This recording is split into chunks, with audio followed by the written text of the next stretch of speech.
नमस्कार, मैं हूं आपके साथ आयुषी गुप्ता। इस दिवाली केंद्रीय कर्मचारियों और पेंशनर्स के लिए खास होने वाली है क्योंकि मोदी सरकार दो बड़ी खुशखबरी दे सकती है जिससे उनकी सैलरी और पेंशन में भारी बढ़ोतरी हो सकती है।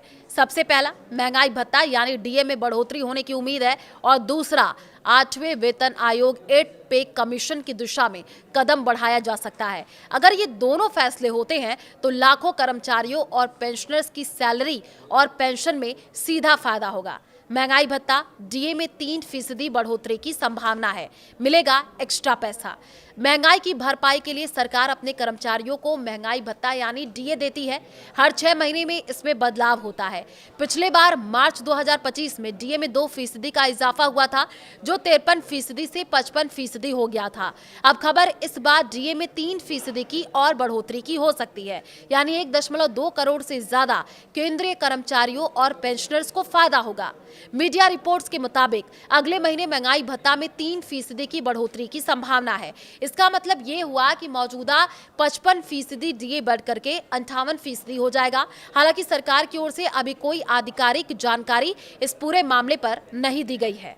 ये बदलाव 1.2 करोड़ से ज्यादा केंद्रीय कर्मचारियों और पेंशनर्स को फायदा पहुंचाएगा। डीए बढ़ने से कितनी बढ़ जाएगी सैलरी और पेंशन? तो आपको बता दें कि महंगाई भत्ते का असर सीधे बेसिक सैलरी और पेंशन पर पड़ता है। सोचिए, अगर आपकी बेसिक पेंशन 9,000 रुपए है तो 55% डीए के हिसाब से आपको 4,950 रुपए मिल रहे थे। अब अगर डीए बढ़ करके 58% हो गया तो ये बढ़ करके 5,220 रुपए हो जाएंगे। इसका मतलब हर महीने 270 रुपए का सीधा फायदा मिलेगा। सुनने में ये रकम छोटी लग सकती है, लेकिन साल भर में ये काफी पैसा है। तो 1.2 करोड़ से ज्यादा कर्मचारी और पेंशनर्स को इसका फायदा मिलेगा। इससे दशहरा और दिवाली पर जेब में कुछ एक्स्ट्रा पैसा होगा, जिससे आप खुलकर खरीदारी कर सकेंगे।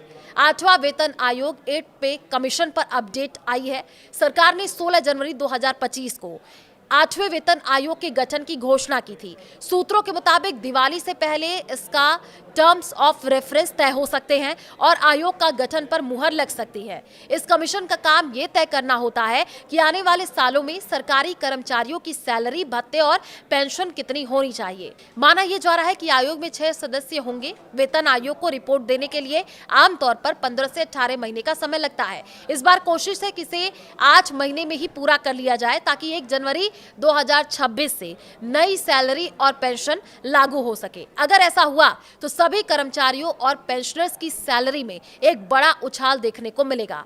कर्मचारियों और पेंशनर्स की जेब पर सीधा असर पड़ेगा। ये खबर इसलिए खास है क्योंकि ये सीधे केंद्रीय कर्मचारियों की पेंशनर्स कमाई से जुड़ी है। डीए में बढ़ोतरी के फैसलों से केंद्रीय कर्मचारियों और पेंशनर्स के पास अतिरिक्त पैसे आएंगे, जिन्हें वे दिवाली और दशहरे के मौके पर शॉपिंग के लिए ये बहुत ज़्यादा काम आएगा।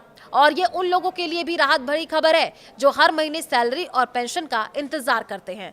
वहीं 8वें वेतन आयोग की लागू होने से आने वाले समय में सैलरी और पेंशन में भारी बढ़ोतरी हो सकती है। तो ये दोनों खबरें मिल करके सरकारी कर्मचारियों और पेंशनर के लिए डबल गुड न्यूज़ है, जो उनकी दिवाली को और भी रोशन कर सकती है।